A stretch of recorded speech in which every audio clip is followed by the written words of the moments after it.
Aló, aló.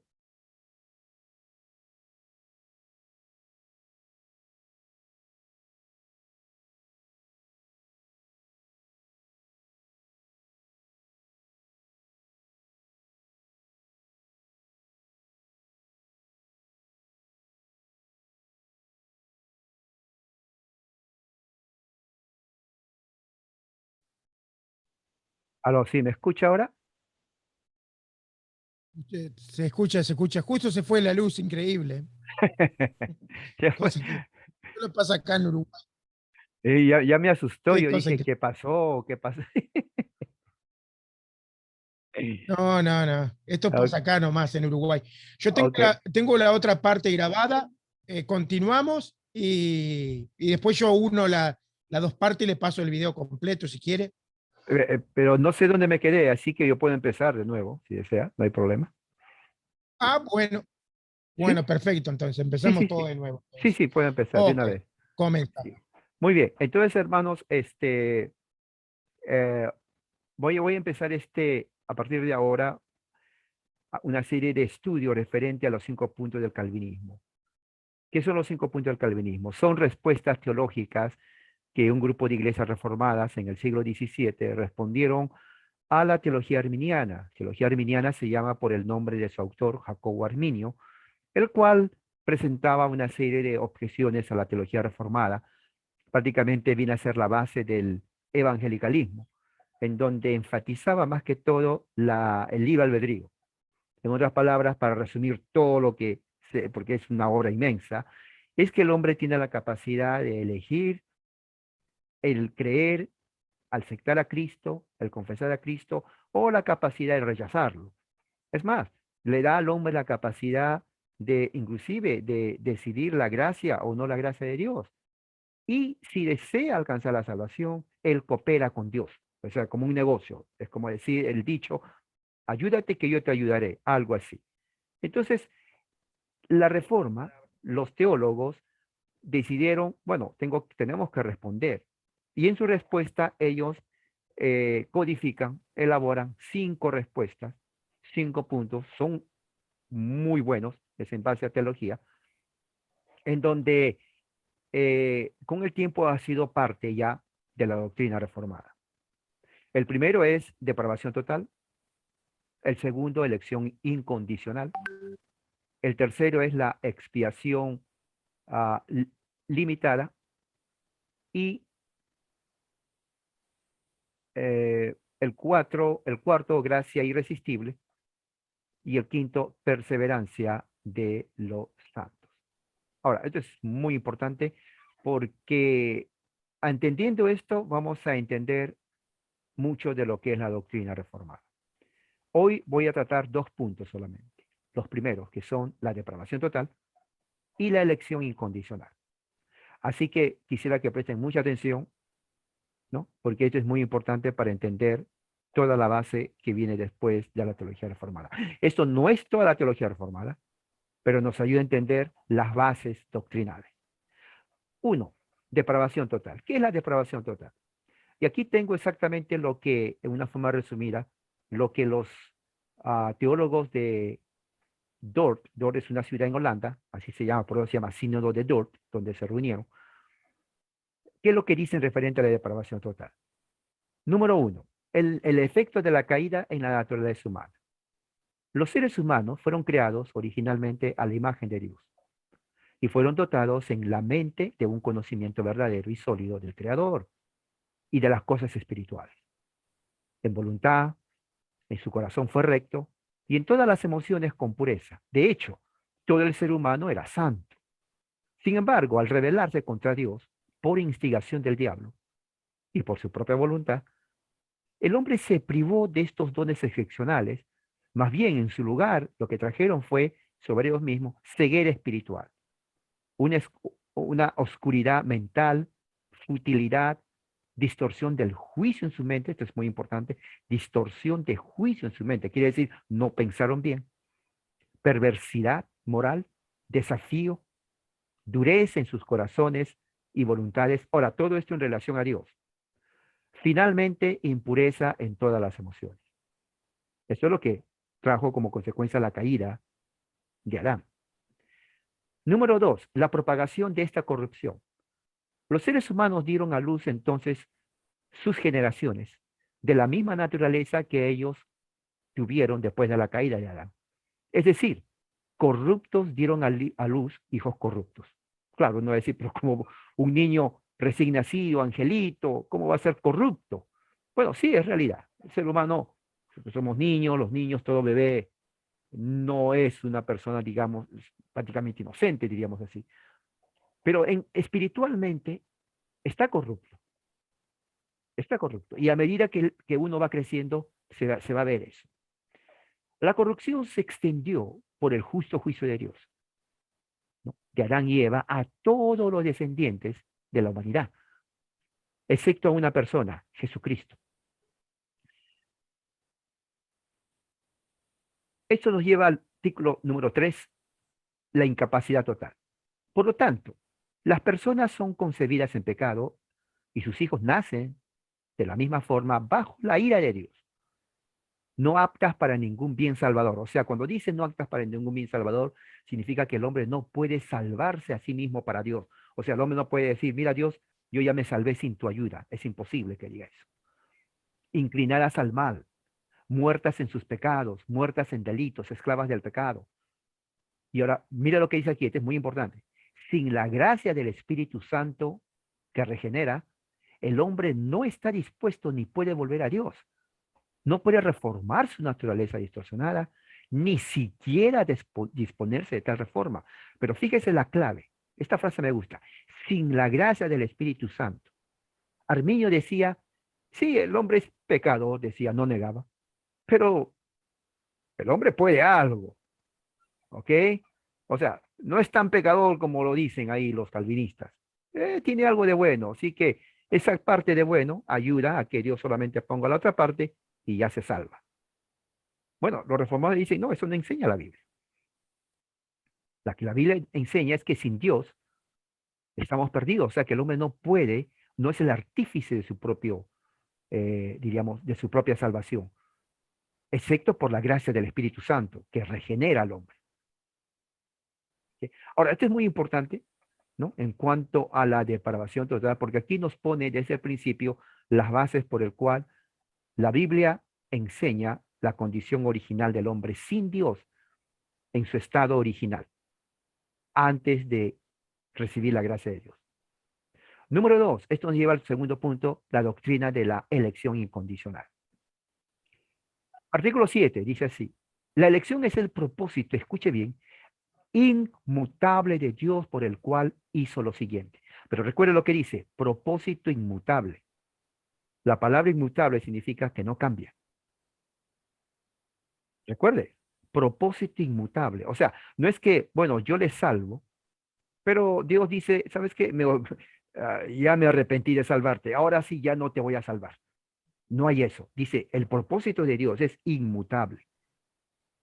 Antes de la fundación del mundo, por pura gracia, según el beneplácito gratuito de su voluntad, Dios escoge en Cristo, fíjese, en Cristo, para la salvación, a un número definido de personas particulares de todo el género humano. ¿Ok? Esa parte tiene que entenderse. Todo el género humano caímos por nuestra propia culpa, ¿no? En el pecado original, ¿no? De la inocencia, y eso nos trajo la ruina. Pero los elegidos que Dios hace no eran ni mejores ni merecedores que los demás. O sea, aunque Dios haya elegido un grupo de entre el resto, no nos elige porque somos mejores que ellos o porque tenemos más mérito. No, no, estamos en el mismo plano de espiritualidad caída y pecado. Pero Él lo hace, ¿no? Por puro amor, como dice aquí, por su beneplácito gratuito de su voluntad. ¿Ok? ¿Qué más dice? Nosotros ya estábamos juntamente con ellos, con los no elegidos, en la miseria común. Pero Dios lo hizo esto, la elección, en Cristo, a quien también lo designó desde la eternidad como el mediador entre Dios y nosotros. Dios puso a Cristo como la cabeza de los escogidos, que en realidad viene a ser la eclesía o la iglesia, que es el fundamento de la salvación. Y así Dios decretó dar a Cristo a los elegidos para salvación. Escuche bien, Dios decretó dar a Cristo solamente a los elegidos para salvación y llamarlos y atraerlos efectivamente a la comunión de Cristo a través de la palabra y el Espíritu Santo.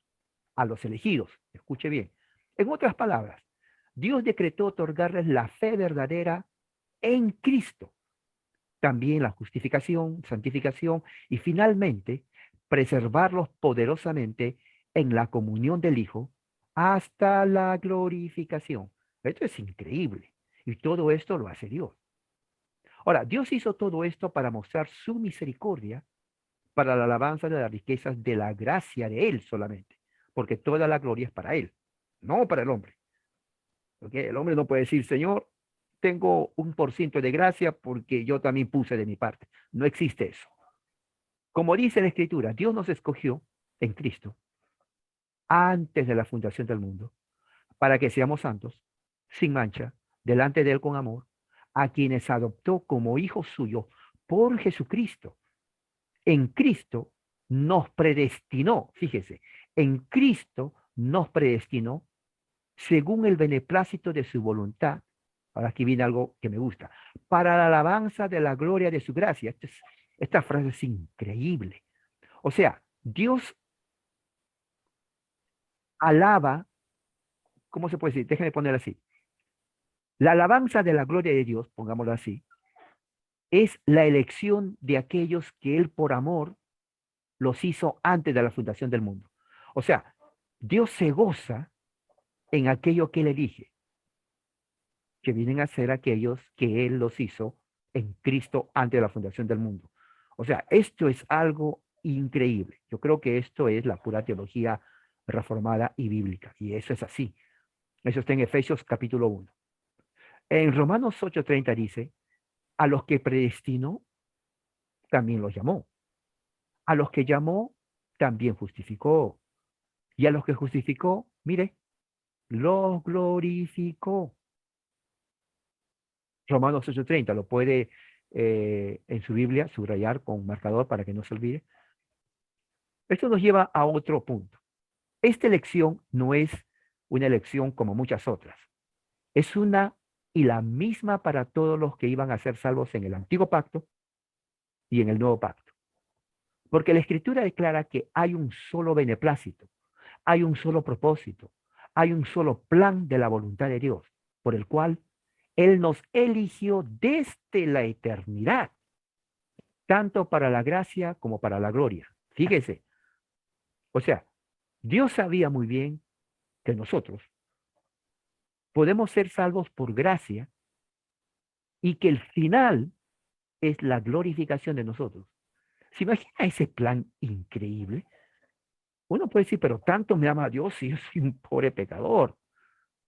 Es que no te ama porque tú te mereces o nos merecemos. Como dice, por su puro beneplácito desde la eternidad en Cristo. Oiga, esto es increíble. ¿Y qué más dice? Tanto para la salvación como el camino de la salvación, Dios preparó de antemano para nosotros. Artículo 9. Esta elección tuvo lugar no sobre la base de una fe prevista. ¿Qué quiere decir eso? Los arminianos dicen, bueno, Dios te eligió a ti porque Él miró en el futuro que tú lo ibas a aceptar. Y como Él conoce que tú lo ibas a aceptar, ¿qué crees? Dios te elige.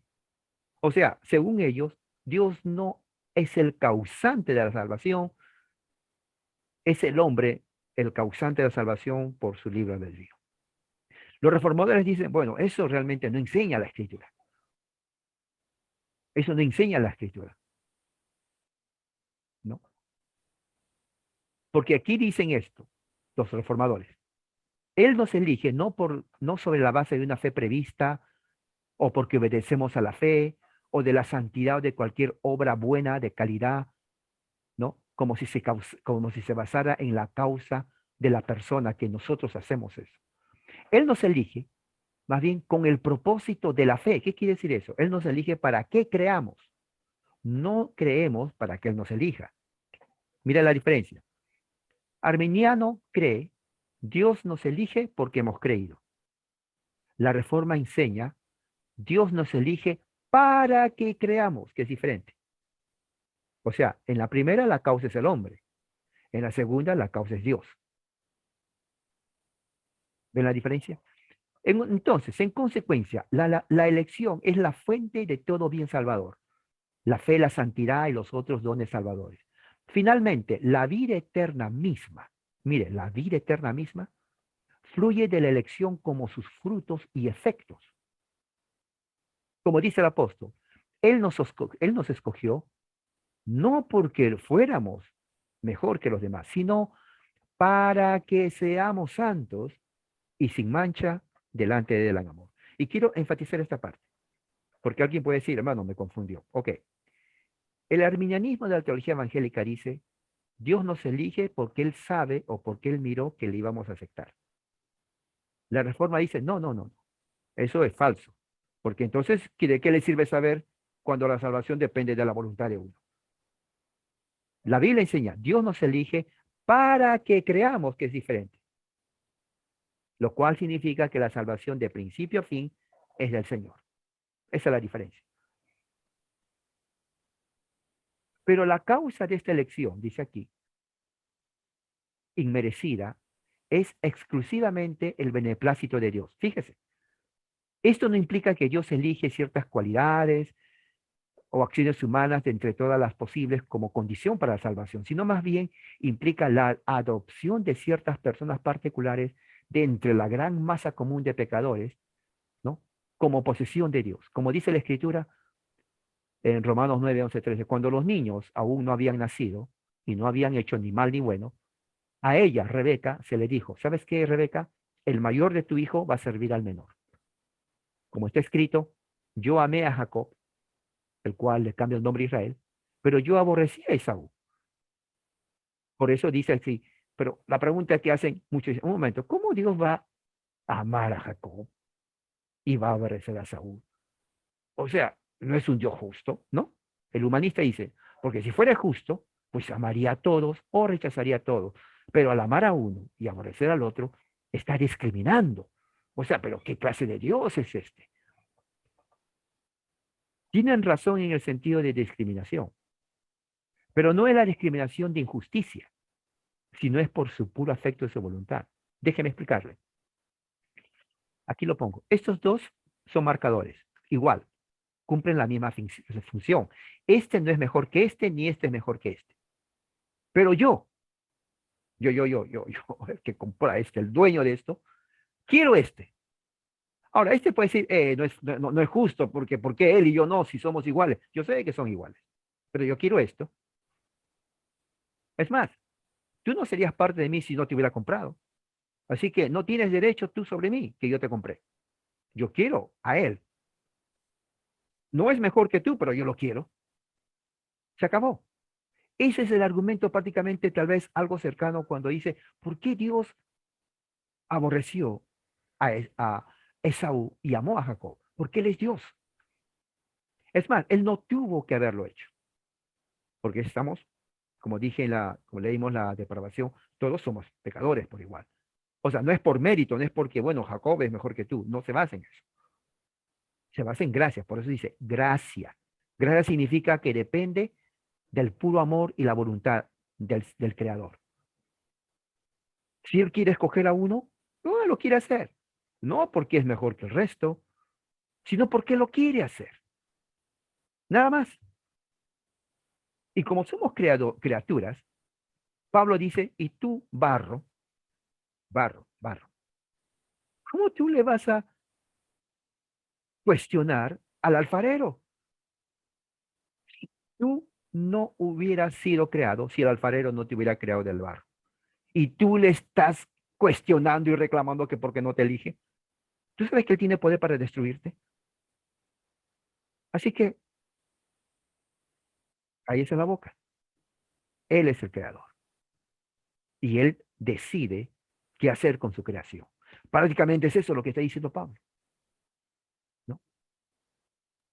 Y dice, además, creyeron todos en Hechos 13:48. Dice, creyeron todos los que estaban destinados a la vida eterna. Ok, alguien dice, esta parte es muy importantísima, porque en el arminianismo evangélico se pone el peso en la voluntad del hombre. Mira, que acepta, levanta la mano, no seas malo, Dios está esperando con los brazos cruzados. Por favor, ¿hasta cuándo? Apúrate, hazlo, ahora es el tiempo de la salvación. Pero ¿qué vas a esperar? Apúrate. O sea, como que el hombre tuviera el poder caprichoso de no hacerlo.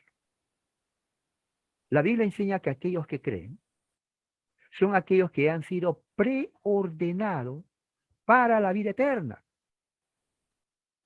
O sea, no creen porque, yo quiero creer ahora, es mi voluntad. No, Dios ya los predestinó, preordenó para la vida eterna. Y cuando escuchan el Evangelio, responden. Hechos 3:48, si no me quiere creer. Subráyelo, si tiene un marcador. Hechos 13:48. Ahora, otra cosa muy importante, y con esto ya para terminar. La elección es inmutable. Así como Dios es el más sabio, inmutable, omnisciente, omnipotente, la elección hecha por Él no puede ser suspendida. O sea, quiere decir, supongamos que en el caso, en el ejemplo, bueno, yo escogí a Él. Y de pronto, ¿sabes qué? Mejor ya no te voy a escoger, mejor escoger a otro teléfono. Dios no cambia eso. No es que me eligió ahora y en 3 meses bueno, se arrepintió y ya me mandó otra vez para el mundo. No, la elección de Dios es inmutable. ¿Ok? No se puede alterar, no se puede anular, no se puede suspender, no se puede ni siquiera revocar, ni se puede desechar a los hijos de Dios, ni reducir su número. Por ejemplo, supongamos que Dios dice, bueno, de toda la humanidad elijo a 3, pero después dice, oh, no, no, no, no, mejor 2 y tú te me vas. No, no, Dios no hace eso. Su elección es inmutable. No sabemos cuántos son, pero el número que él elige ni va a ser más ni menos lo que él decida. Solamente él sabe quiénes y cuántos. Pero lo que sea, eso es así, es un decreto. Entonces, la seguridad de la elección eterna inmutable para la salvación será a los escogidos. Ahora, escuche bien esto. O sea, no es que cualquiera, no es que por ahí dicen, no, oh, pero Dios ama a todo el mundo va a ser salvo, o bueno, pues él va a ser salvo el que quiera. No, ni Dios ama a todo el mundo, aunque parezca mentira y suene raro, y tampoco se salva el que quiera. Dios salva a los que es predestinado. En otras palabras, el que cree en Jesús es porque ya ha sido desde antes de la fundación del mundo preordenado a la vida eterna. Ahora, que Dios ama a todos, hay un problema con eso. Si Dios ama a todos, que supongamos que estos son todos, y yo le digo, yo te amo a ti, yo les amo a todos, pero voy a salvar a él. Bye, adiós. Oiga, ¿qué clase de amor es ese? Que digo a los 3, pero salvo a uno y a los otros 2 los condeno. Qué buen amor es ese. Ahí sí Dios sería injusto. Pero no, Dios no actúa así, porque amor en la Biblia significa elección. Si Dios dice yo quiero elegirlo es porque le amo, oiga, no le va a decir a ustedes también les amo, pero no les voy a salvar. Eso sí sería un Dios cruel. Eso sí sería crueldad. Pero Dios nos promete eso. Inclusive en toda la Biblia, si ustedes se dan cuenta, Dios elige a un pueblo, Israel. Y Dios les dice, yo no los escogí porque ustedes son mejores que los demás. Así les dice. Ustedes son los menos favorecidos. O sea, ustedes comparando con otras naciones, son los más débiles. Y si ustedes leen toda la Biblia, van a ver que Israel era los más, no solamente débiles, rebeldes, idólatras, paganos, adoraban a dioses de Baal, a los ídolos. Y aún así, Dios los escoge. Uno diría, pero usted Dios no se da cuenta de que esta gente no sirve para nada. Hubieran escogido, no sé, a los griegos, supongamos, a que Dios hubiera escogido a los griegos, una raza mejor, y si nos dieron literatura, filosofía. Pero ¿qué? Los judíos. ¿Qué son los judíos?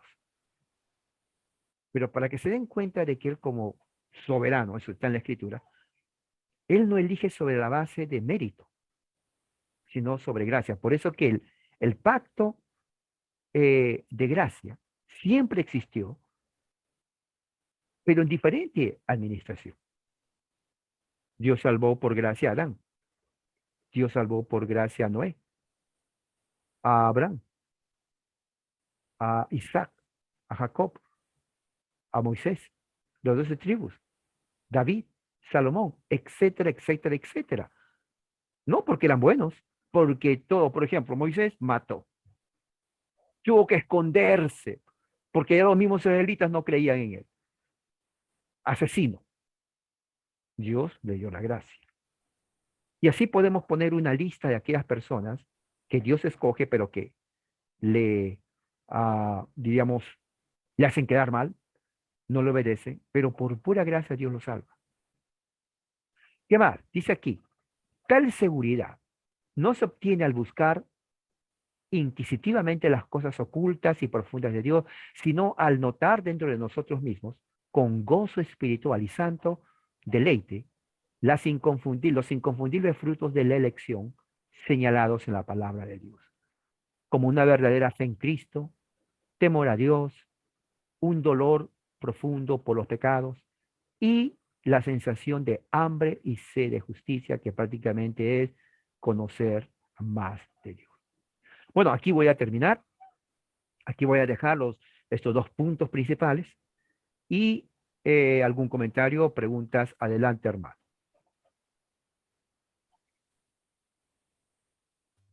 Ok, ok. Muy interesante el estudio, la verdad, muy edificante.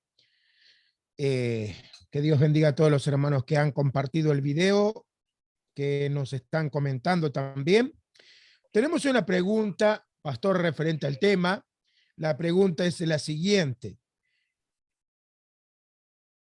La pregunta consiste en esto. ¿Dios obliga a los que elige a que crean? No, no elige porque eso implica de que la palabra obligar significa, está implicando que los elegidos al principio se resisten. Por eso es obligar, ¿no? Si, por ejemplo, un niño te dice a la mamá, ¿sabes qué? Levanta tu ropa que está cochina para lavar. El niño no hace. Bueno, la mamá es una mamá de aquellas que no se deja y dice, ¿sabes qué? Tienes que hacerlo. Te obligo, mire, te obligo a que lo hagas. O sea, la obligación en ese caso es porque el niño se resiste. En el caso de la elección, Dios no obliga.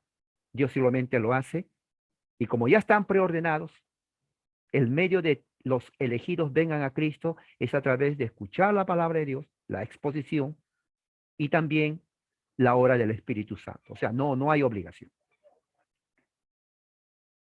O sea que acá podríamos decir que la regeneración es lo que termina siendo determinante, o sea, es lo determinante en la aceptación. Un perro ladra en su libre expresión, ¿no? Un cerdo se revuelca en el lodo en su libre expresión. Un individuo que estaba perdido negaba porque estaba perdido y esa era su naturaleza. Pero Claro, una vez regenerado, ahora en un estado regenerado, en su libre expresión, eh, obedece, claro, acepta y sigue los preceptos del Señor, porque ha sido regenerado, ¿no? O sea que exacto. está clara la respuesta para el hermano que pregunta, ¿no? La pregunta era si estos que eran elegidos, de alguna forma eran obligados a No, elegirlos, pero como bien dice nuestro querido hermano pastor, no hay obligación. ¿Por no hay. qué? Porque lo que hay antes es una regeneración. Exacto, exacto. Algo muy importante. Cuando Dios llama a Abraham, ese es un caso muy bueno, recuerda que es por gracia. Abraham era una persona que tenía muchas riquezas en el Medio Oriente, era un multimillonario. Cuando se le presenta a Dios, le dice, sal de tu casa y de tu parentela y vete a una tierra que yo te voy a mostrar. Abraham no sabía qué tierra era, solamente le dice a una tierra. Y yo me aseguro, creo que Sara, su mujer, le dijo, Abraham, ten cuidado, porque qué si te mando a un lugar donde te matan. No, porque no le dijo a dónde vas a ir. Pero ¿qué es lo que hace Abraham? Abraham obedece. Cuando le dice, mira, mira, mira arriba, cuenta las estrellas. Bueno, ¿quién va a contar las estrellas en el campo? Si usted ha visto el cielo en el campo, oiga, yo lo he visto, hay cantidad de estrellas que usted se marea. Entonces, lo que hizo Abraham fue esto, creyó a Dios. ¿Y qué le dijo Dios? Y le contó como justicia. No dice que Dios le obligó, él obedeció. Entonces, en ese momento estaba la regeneración. A diferencia de otros que cuando escuchan, dicen, no. En el caso de Israel, los profetas, por ejemplo, cuando Dios mandaba profetas, se burlaban de Isaías, de Jeremías. Entonces, esa es la razón del castigo, porque la gente que no obedeció a Dios, si usted lee, por ejemplo, Primera, Segunda Reyes, Samuel, Crónicas, Dios no estaba contento con él. Es más, cuando vamos en el caso del Éxodo, con Moisés, sale Moisés, le salva, pasa en el Mar Rojo, y lo primero que hace el pueblo de Israel, Moisés, que no hay comida, estoy cansado, mejor no hubiéramos regresado a Egipto, pero ¿qué has hecho de nosotros? Nos van a matar. Comienzan a quejarse. Es increíble. ¿Y qué hace el Señor? Bueno, esta gente malagradecida no obedece lo que a través de Moisés estaba hablando, y aún estando en el pacto, porque tuvieron la circuncisión, Dios los eliminó a todos. Para que te des cuenta cómo con Dios, Dios no puede negociar con el hombre. Dios ordena, el hombre obedece. No es obligación, pero el que no obedece, pues tiene sus consecuencias. Ok, perfecto. Tenemos a Armin Mostajo, que dice lo siguiente, y tiene que ver con lo que estábamos hablando, ¿no? Buenas noches, profesor. En Romanos dice, porque todo aquel que invoque el nombre del Señor será salvo. Claro. Este versículo lo usan para apoyar la idea de que todos pueden alcanzar la salvación. ¿Cuál sería la responsabilidad del hombre? Esto tiene que ver con lo que estábamos hablando, ¿no? Porque acá está categóricamente el versículo diciendo que los que invoquen al Señor serán salvos, pero no dice que todos invocarán al Señor. Exactamente, ese es un buen punto. Primeramente, es cierto, el mandato es que, ok, lo que Dios está diciendo con eso es que hay una forma de salvación, invocar el nombre del Señor. ¿Me entiendes? Es como decir, ¿cómo me voy, digamos, a Montevideo, Uruguay? Bueno, tienes que tomar esta línea de tren. ¿Hay otra? No, no hay otra, solamente hay una. ¿Quiere decir que porque hay una todos van a tomar ese medio de transportación? No. Es más, mucha gente ni si va a querer ir por allá. Pero el que quiere ir, va a ir para allá. Pero hay otro punto. Aquellos que quieren ir, no lo hacen porque tienen eh, el libre albedrío de hacerlo. Es porque ya fueron preordenados a hacerlo. Tal como dice en Hechos, capítulo 13, versículo 48, cuando predican, dice, y creyeron todos los que estaban destinados a la vida eterna, lo cual implica que los que no creyeron no estaban destinados a la vida eterna. Así que la frase, todo aquel que invoca el nombre del Señor, muestra la única forma de ser salvo. ¿Pero todos van a invocar? No, no, no todos van a invocar. ¿Quiénes los que van a invocar? Los que son destinados a la vida eterna. Ok, así que queda muy claro que el versículo de Romanos no contradice la elección, porque no está diciendo en ningún momento que todos los hombres van a invocar al Señor, sino específicamente está hablando sobre los que invoquen, ¿no? Hay algo parecido cuando Jesús dice, ¿no? El que me ama guarda mis mandamientos. Exacto. Ahí es interesante porque incluso antropológicamente, psicológicamente, se dice que todo individuo para realizar una acción está motivado, hay una motivación detrás de una acción, ¿no? Si Jesús le dijera a Judas, que de hecho le habrá dicho también, ve, obedece, ámame, las palabras del Señor en los oídos de Judas entraron por uno y salieron por el otro. Claro. Porque en Judas no había una motivación, ¿no? No había una motivación de amar a Jesús. Pero sin embargo, en Pedro y en los otros apóstoles, esto fue diferente. Lo que el Señor habló, ellos lo captaron. ¿Pero por qué? Porque le pertenecían al Señor. Entonces, muchas personas, yo veo que hay una resistencia, pero incluso la psicología y la antropología apoyan la idea bíblica, porque Jesús dice: los que me aman guardan mis mandamientos. No dicen los que quieren zafar, como decimos acá en Uruguay, del infierno, van a guardar mis mandamientos. Los Ajá, que me tienen terror van a guardar mis mandamientos. Jesús dice: los que me aman. Pero exacto. para que un individuo ame a Dios, debe de haber una regeneración en el individuo.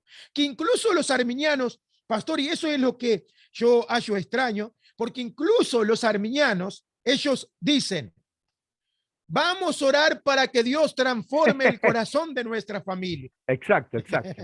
No, sí, sí, ¿Verdad? sí. Esa es una ironía. Ellos Es cierto. Sí, oran sí, para sí. que Dios cambie, ¿eh? Sí, sí, sí, sí. Porque yo lo he Cuando, escuchado. no, yo lo hacía cuando era evangélico, ¿no? En el momento de, antes de predicar, yo reunía un grupo de 10 hermanos. Decía: hermano, en el momento del llamado, por favor, todos ustedes 10 se ponen detrás, afuerita, y comienzan a clamar, hermanos. Claman para que cuando haga el llamado, Dios toque el corazón de ellos. Mire, yo decía eso. Entonces, un hermano dice: hermano, ¿pero por qué? ¿No es que ellos van a decidir? No, es que tenemos, y decía yo, arminiano, es que quiero que el Señor les toque el corazón. O sea, ¿qué es lo que estaba haciendo yo? Que si el Señor no les toque el corazón, ellos no van a venir adelante. O sea que en mi arminianismo estaba siendo calvinista, pero no lo sabía. Exactamente. Y eso es lo interesante, que todo arminiano en la oración es un calvinista. Cuando Exacto. está orando por la conversión de sus hijos, cuando está orando por Sí, la sí, sí. conversión de sus padres, Sí, sí, está sí, sí. creyendo que si Dios no hace la obra, porque incluso lo he escuchado en prédicas, Sí, ellos sí, dicen: sí. si Dios no hace la obra en la vida de ellos, nadie la puede hacer. Nadie lo puede Y hacer. después otra frase común es: no hay quien resista la operación de Dios. Exacto. No hay corazón que sea tan duro que resista el Exacto. llamado de Dios, dicen ellos. Exacto. Exacto. Exacto. Entonces, cuando van a un debate, niegan el llamado eficaz de Dios, pero Ajá. después en la práctica son calvinistas y creen que Dios sí o sí tiene que obrar en el corazón de los individuos. Mire, Bueno, ajá. pastor, Sí, me pareció muy interesante la charla de hoy. Hemos tocado dos puntos, los dos primeros puntos que tienen que ver con el tulip, ¿no? sí, sí, sí. Eh, que representan un poco la teología reformada, la tradición reformada, que no es nada nuevo, sino que estamos hablando de la tradición reformada, algo que tiene siglos, ¿verdad? Y Sí, sí, que sí. muchos teólogos a lo largo de la historia sostenían y bueno, la mayoría de las buenas literaturas están hechas en base a esos puntos, ¿verdad? Claro. Pastor, muchas gracias por la participación de hoy. Invitamos a los hermanos a que estén pendientes para la próxima enseñanza, que Amén. compartan por Facebook, por YouTube. O sea, este material está en todas partes, porque usted también lo cuelga allí en su YouTube, en su página. Nosotros lo colgamos en Facebook. No hay excusa para no compartir este material, ¿verdad? No hay excusa. Amén. Bueno, pastor, muchas gracias por el tiempo. Bendiciones. Que Dios me lo guarde. Ok, a usted también y a los hermanos que han estado aquí, que la gracia de Dios con ellos. Amén.